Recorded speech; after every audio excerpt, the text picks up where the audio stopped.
আসসালামু আলাইকুম বন্ধুরা। আপনাদের জন্য আরেকটি নতুন ভিডিও নিয়ে চলে এলাম এবং বুঝতেই পারছেন অবশ্যই ভিডিওটি বাগান সংক্রান্তই হবে। আমি অনেক অনেক খুশি আজকে আমার ঘরে বাইরে অনেক ফুল ফুটেছে, সেগুলাই আপনাদের সাথে শেয়ার করব। এবং অত্যন্ত আনন্দের বিষয় হচ্ছে যে আমি গত মাসে দেশ থেকে ঘুরে এসেছি। আসার সময় বেশ কিছু বেলি নিয়ে এসেছিলাম, গন্ধরাজ নিয়ে এসেছিলাম। সেই গাছগুলো খুব টেনশনে ছিলাম, কারণ আসার সময় আমি বেশ কয়েকটি দেশ ঘুরে এসেছি, আলহামদুলিল্লাহ ওমরা করারও সুযোগ পেয়েছি।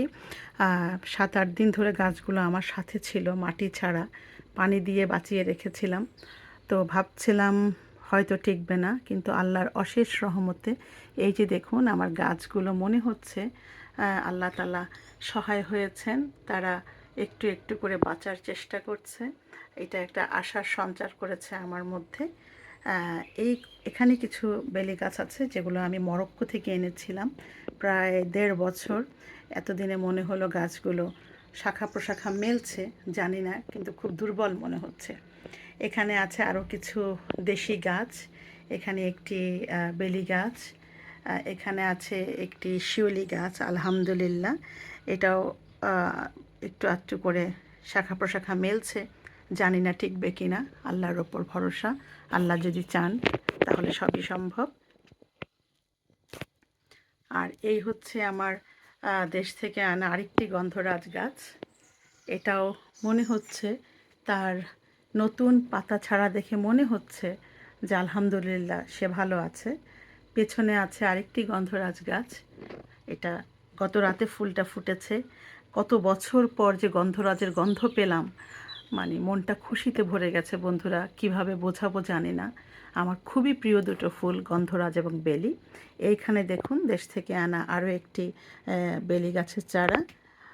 ওনারা ভালো আছে আলহামদুলিল্লাহ, নতুন নতুন পাতা ছাড়ছে, যে কারণে আমার মনে হচ্ছে যে হয়তো আল্লাহ রহম করলে করতেও পারেন। এই আরেকটি গাছ, বেলি গাছ, দেশ থেকে আনা। পেছনে আছে একটি লেবুর চারা। এটাও এবছর এই গত 2 মাস হলো পাতা বের হয়েছে। সব কিছুই দেশ থেকে এসে দেখেছি। আল্লাহর উপর অশেষ অশেষ রহমত আল্লাহর কাছে, সেই সাথে কৃতজ্ঞতা আমার ছেলেটার কাছে, কারণ ছেলেটা বিশ্ববিদ্যালয়ের কারণে ঘরে থাকে না, সে দূরে থাকে এবং সে এসে নিয়মিত পানি দিয়েছে অন্তত 10 দিন পর পর। যেহেতু ঠান্ডা ছিল, খুব একটা পানির দরকার ছিল না। আলহামদুলিল্লাহ, আল্লাহ রহম করুন। এবার আসুন একটু বাগানের দিকে যাই। বাগানেও বেশ কিছু ফুল ফুটেছে আজকে, মানে খুব ভাল লাগছে। যেমন রোদ উঠেছে তেমন ফুলও ফুটেছে। এই যে দেখুন এখানে একটি ফিউসা, এটাকে বলে ফিউসা। ফিউসার অনেকগুলো জাত আমার কাছে আছে। যখন ফুটে ফুলগুলো ভীষণ সুন্দর হয়। ফুলটা যখন ফুটবে এই কালারের হয়। আপনারা কে কে চেনেন আমি জানি না। এই হচ্ছে এই ফুলটার নাম, এবং বিভিন্ন জাতের আছে, বিভিন্ন কালারের। এই গাছটা হচ্ছে এই কালারের ফুল। আরও একটি খুশির খবর যে আমার দেশ থেকে আনা রজনীগন্ধাগুলো সব কিছুই গত 2 মাসের ফল, আলহামদুলিল্লাহ তারা মনে হচ্ছে বাড়ছে। আমি খুবই খুশি। এখানে আছে একটি বাগান বিলাস, একদমই ডালপালা মরে গিয়েছিল, পাতা ছিল না। দেশ থেকে এসে দেখি পাতায় পাতায় গাছটা ভরে গেছে। খুবই ভালো লাগছে, খুশি লাগছে। গোলাপে অসংখ্য কুড়ি এসেছে। লিলি গাছগুলোর ফুলও ফুটি ফুটি করছে, এখনও ফোটেনি।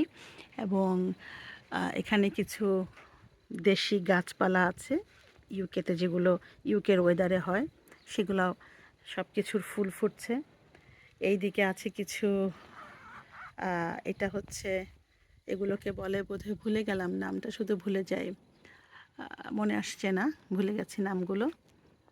মনে আসলে বলবো আপনাদের। আজকাল শুধু ভুলে যাই, ডিমেনশিয়া হয়ে যাচ্ছে মনে হয়। পেন্সি, খুব সম্ভবত পেন্সি ফুলগুলোর নাম মনে এসেছে। খুব সুন্দর, আমাদের দেশের অপরাজিতার মতো মনে হয়। এই হচ্ছে জবা গাছ, সব খটখটে মরা ছিল, সব পাতায় পাতায় ভরে গেছে, আলহামদুলিল্লাহ আলহামদুলিল্লাহ। এইখানে দেখুন গোলাপের একটি আগুন রঙের একটা গোলাপের কলি আশি আশি করছে। যখন হবে ফুটবে আপনাদের সাথে শেয়ার করব। আর যদি কোনো কারণে শেয়ার করা না হয়, এই হচ্ছে গোলাপের কালার, এই কালারের ফুলটি হওয়ার কথা। এপাশে দেখুন প্রচুর গোলাপের প্রচুর কুড়ি এসেছে। আর এইখানে আছে আজকের আমার সবচেয়ে প্রিয় হলুদ রঙের গোলাপ, ফুটে একাকার হয়ে গেছে। এবং মজার ব্যাপার হচ্ছে সকালে দেখেছিলাম ফুলটি ফুটেছে, তো আমি তো ভেবেছিলাম ওটাই বোধহয় শেষ, কিন্তু হঠাৎ করে দেখি এত বড় হয়েছে, আপনাদের ভিডিওতে আমি বোঝাতে পারছি না। আমার মনে হচ্ছে আমি হাতে নিলে আমার একটা হাত ভরে যাবে পুরোপুরি। আরও কিছু কলি আসছে এগুলোতে, আমার খুব ভালো লাগছে, খুবই ভালো লাগছে।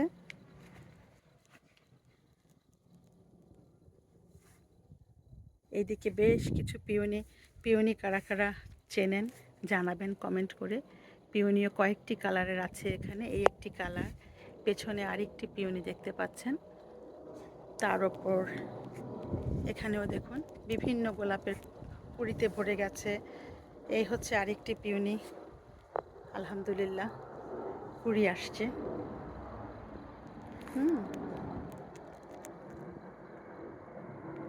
এই হচ্ছে ফুল ফুটে ভরে গেছে, সেই ছবিগুলো আপনাদের দেখালাম। এখানে আরও অনেক গোলাপ, অনেক গোলাপ।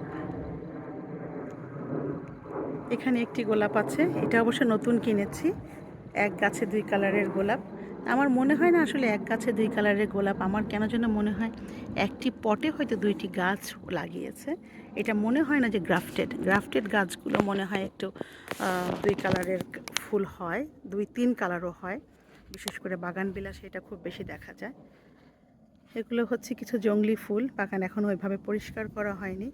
জংলি ফুলে ফুলে পুরো বাগানটা ভরে গেছে। এই হচ্ছে আমার আপেল গাছ, আপনাদের সাথে একটা ভিডিওতে শেয়ার করেছিলাম, ফুল এসেছে, এখন ফুল পড়ে গিয়েছে, সম্ভবত আপেল এখন দানা বাঁধবে।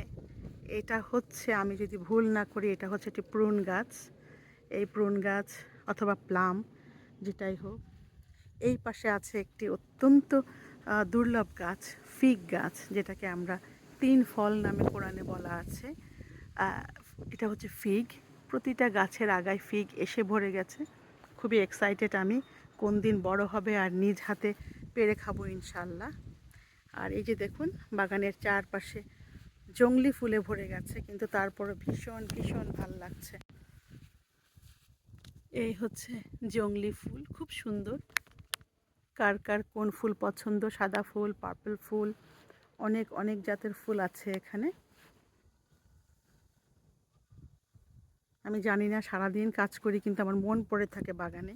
আমার সারাদিন শুধু মনে হয় যে বাগানে পড়ে থাকি, বাগানে কাজ করি, বাগানটাকে গাছ দিয়ে ভরে দেই।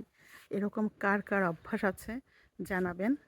আর যাদের আছে তারা নিশ্চয়ই বুঝবেন, গাছপালা যাদের পছন্দ তাদের কেমন পাগল পাগল লাগে সারাদিন। তো এই হচ্ছে আমার অগোছালো বাগান, এখনও গোছানো হয়নি আসলে, সত্যি কথা বলতে জাস্ট এনে রেখেছি। আর সকালবেলা আমি এখানে বসে একটু ব্রেকফাস্ট করি, এটা আমার খুব প্রিয় একটা জায়গা। এখানে বসে এক কাপ কফি না খেলে আমার মনে হয় যেন দিনটাই পুরো মাটি হয়ে গেল। তো আপনাদের অনেক সময় নিয়ে নিলাম, আসলে আজকে আমি আপনাদের সাথে গন্ধরাজ ফুল এবং এখানে দেখুন আমার এই যে লেবু গাছ, এটা এখান থেকে কেনা একটি লেবু গাছ। 3 বছর আগে আমি এই গাছ থেকে 17টা লেবু সংগ্রহ করেছি। এরপর থেকে কেন যেন লেবু গাছটা ওইভাবে হয়নি, এভাবে দেখা যাচ্ছে যে আবারও হচ্ছে। এখানে আমি লিক খেয়েছিলাম, লিক কিনে খেয়েছিলাম, লিকের গোড়াগুলো লাগিয়েছি, আমার মনে হচ্ছে গাছ মাথা চারা দিচ্ছে। এখানে আছে কচু গাছ লাগিয়েছি, এখনও মাথা বের হয়নি, দেখা যাক কবে হয়, ঢেকে রেখেছি। তো এই তো বন্ধুরা, আরেকটি ব্যাপার, এখানে আমি আরেকটি ডালিয়া লাগিয়েছি, সেখানে আমি একটি গাছ দেখছি, আমার মনে হচ্ছে কোনো একটি সবজির গাছ হবে, উঠছে, দেখা যাক কী সবজির গাছ হয়, আল্লাহ কী ভাগ্যে রেখেছেন। তো এই হচ্ছে অবস্থা বন্ধুরা, কার কার গাছপালা পছন্দ তারা সবাই কমেন্ট করবেন। আমার বাগানটাকে কী করলে আরও সুন্দর হয় কমেন্ট করবেন। গাছের যত্নে আমি আর কি করতে পারি সেটাও কমেন্ট করবেন। তো আজকে মূলত আপনাদের সাথে গোলাপ আর গন্ধরাজের এই ফুলগুলোকে শেয়ার করার জন্যই আমি এই ভিডিওটা করছি। কোথাও যদি কোনো ভুল ত্রুটি হয় ক্ষমা সুন্দর চোখে দেখবেন এবং আপনাদের মূল্যবান মতামত দিয়ে সাহায্য করবেন, কিভাবে সুন্দর করে করে ভিডিও বানাতে পারি, কিভাবে আপনাদেরকে সুন্দর রাখার জন্য, যদি কারো এতটুকু মন ভালো হয় আমার এই ভিডিও দেখে, সেখানে আমার সার্থকতা। কারণ ফুল আসলে সবার প্রিয়, কার না প্রিয় বলুন? ফুল সবারই প্রিয়। সো এই ভিডিও দেখে যদি কারো এতটুকু মন ভালো হয়, তাহলে আমার এই ভিডিও সার্থকতা। সবাই ভালো থাকবেন, সুস্থ থাকবেন। আপনাদের সবার জন্য আমি দোয়া করি, আপনারাও আমার জন্য দোয়া করবেন। আমি যেন সুস্থ থাকতে পারি, সুস্থভাবে যেন আমি বাগান করতে পারি। ভালো থাকুন সবাই। আল্লাহ হাফেজ।